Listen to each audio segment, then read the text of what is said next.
Amigos del Patrimonial, muy buenas tardes. En esta nueva versión de su programa, en búsqueda de nuestra identidad de la cocina colombiana, tengo el honor de presentar un profesor recorrido en la panadería colombiana. No solamente en la colombiana, también en las de otras latitudes, pero es un profundo conocedor de amasijos, de tortas, de esos panes tan deliciosos que deleitan nuestra gastronomía colombiana a lo largo y ancho del país. De manera que él nos acompaña hoy en el estudio y nos va a hablar desde sus comienzos, cómo ha sido su evolución en la panadería colombiana y sus experiencias a través de la panadería. Profesor Gilberto, muy buenas tardes. Profesor Luis Carlos, buenas tardes y a todos los audientes del Patrimonial, un placer estar aquí con usted y con muchísimo gusto compartir tanto mi vida como mis experiencias que estarán al servicio de mi país, de toda la gente que quiera ahondar en sus conocimientos en panadería, pastelería, lo más raizal. Yo creo que tengo unos años para poder decir que alguna experiencia tengo respecto a eso. Muy bien, profesor. Empecemos por el comienzo, valga la redundancia. Cuéntenos, profesor, cómo fueron sus inicios como orador en este bello arte de la panadería. Bueno, profesor, la verdad es que no tenía claro exactamente qué iba a hacer después de mi bachillerato, pero sí me logré ubicar, creo que con una buena acierto. Empecé a estudiar ingeniería de alimentos y a la vez quería trabajar. Para eso entonces tenía un tío mío que trabajó en Levapan, después fundó una empresa de máquinas de panadería, luego una cadena de panadería y pastelería, y con él fueron los primeros tiempos. Luego mi padre montó, ya siendo él ya pensionado de una empresa extranjera, montó una panadería, ya teníamos algún tipo de experiencia, y entonces mis inicios fueron más a nivel de hijo del dueño, pero que en vista de circunstancias de falta de profesionalidad del panadero, fue como empecé a hacer mis primeros pinos. De esa manera fue como arranqué, cogiendo formulaciones, aplicándolas, pero sin tener un maestro. Realmente en el fondo fui un autodidacta. Inicialmente fui autodidacta. Después ya llegué al SENA y ya en el SENA logré pulir mis conocimientos, preparaba mis clases con todo el amor. Diría que ese amor que nos ha acabado hoy en día por la panadería. Muy bien, profesor. Eh, Cuando usted empezó, como muy bien lo dijo, sus primeros pinitos en panadería, ¿qué clase de panadería elaboraba? Mm, En esa retrospectiva a la que me voy, vengo y hago mi balance. Yo era el chino de los mandados de mi casa, pues al fin y al cabo también era el mayor de los hijos, entonces yo era el que iba a comprar el pan por la mañana y recordaba, y recuerdo todavía con tanto cariño ese aroma a pan, y habían muy pocos productos, pocos modelos, pero había uno tan en especial que era, y el que ha marcado mi vida, que ha sido el pan francés.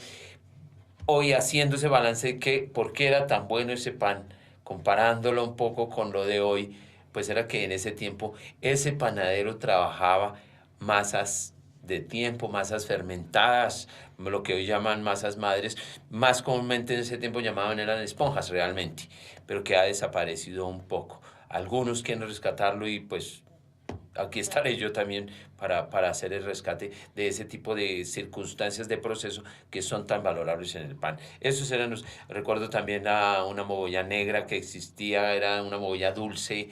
Hoy en día la han tratado de poner un relleno de bocadillo, no es realmente la mogolla, es de un nivel de dulce que la hace una esponjita. Era el pan francés, la almojábana, los amasijos que han venido desde hace mucho tiempo, esa garulla de Suacha que también perdura en mis recuerdos hoy y la cual continúo siéndole fiel no solamente en gusto, sino en desarrollo de producto. Básicamente que esos eran, o de pronto había un pan Granada que lo vendía una afamada panadería de esos tiempos.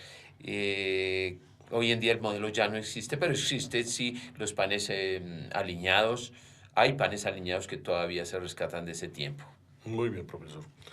Eh, Contemos un poco más sobre su evolución. Usted empieza, digamos, como mensajero y mandadero, pero después se va incorporando con la panadería y tengo entendido que después entra a trabajar a unas empresas prestigiosas que ya hacen investigación y desarrollo con la panadería.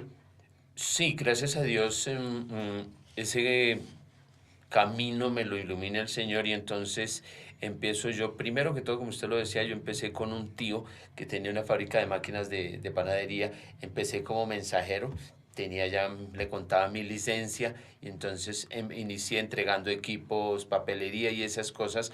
Ya después él montó una panadería para demostrar sus equipos y ahí pude ser administrador, entonces ya iba avanzando.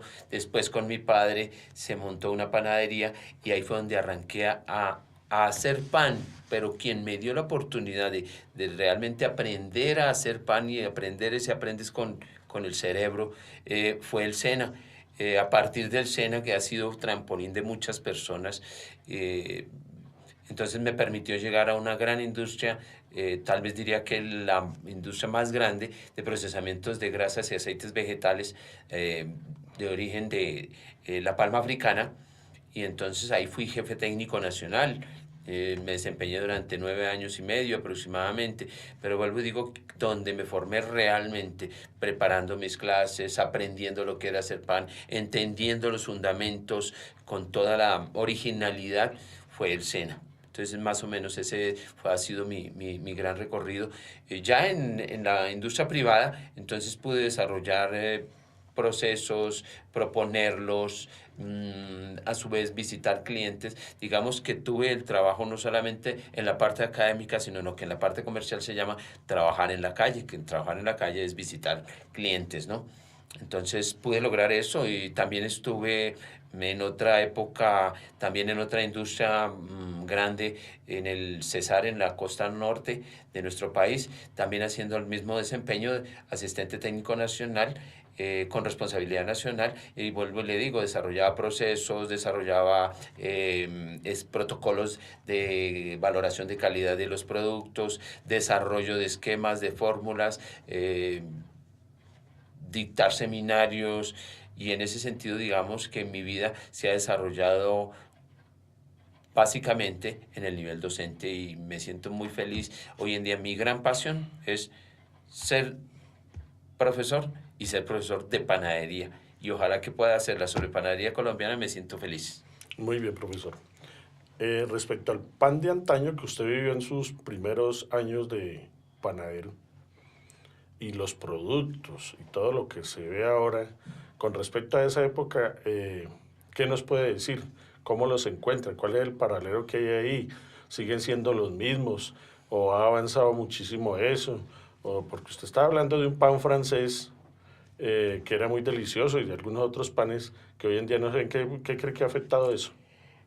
Profesor, no sé hasta dónde pueda llegar a comentarle temas que tienen que ver como con la parte sociológica de nuestro país.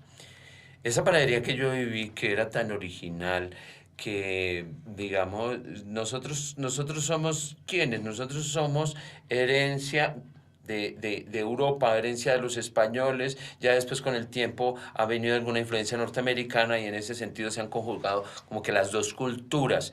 Pero en la época de mis 10 años, en donde todavía iba a la panadería a comprar pan y tengo ese recuerdo tan vivido de lo que era un pan francés, un muy buen pan francés, entendí que esa panadería la hacía ese panadero que entendía el proceso que se refería fundamentalmente a la fermentación. Entonces, ¿qué era? Dejar desarrollar los sabores, aromas, volúmenes y colores que nos podían permitir una esponja, una masa madre.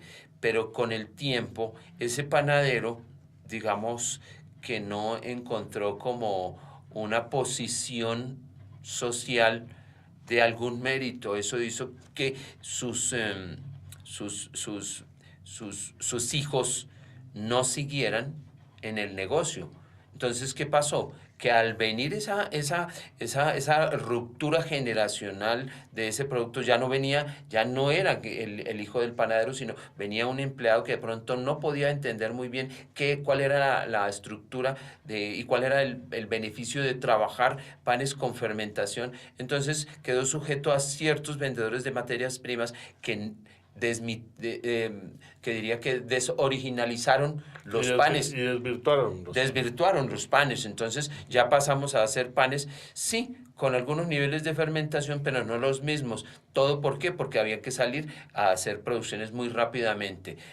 Hoy en día, quienes están haciendo unas buenas producciones son aquellos que se han dedicado a estudiar y han entendido que lo mejor del pan es la fermentación, como hay muchos alimentos. La fermentación natural, ¿no? La fermentación natural, claro, por supuesto, sí. No la fermentación acelerada, aunque de todas maneras se necesita, sí, los niveles de siembras de levaduras en los panes, pero no en los niveles en que se permita sacar producciones como de combate, perdónenme la expresión. Eso es lo que yo veo. Por eso es que hoy en día quienes vuelven a hacer, quienes están haciendo buenos panes es quienes están entendiendo qué significa la fermentación, y la fermentación en cualquier tipo de alimento son elaboraciones de procesos lentos. Usted, por ejemplo, tomemos un ejemplo de un producto muy autóctono nuestro, como es el masato. Usted no puede encontrar que se haga un masato en 2 días.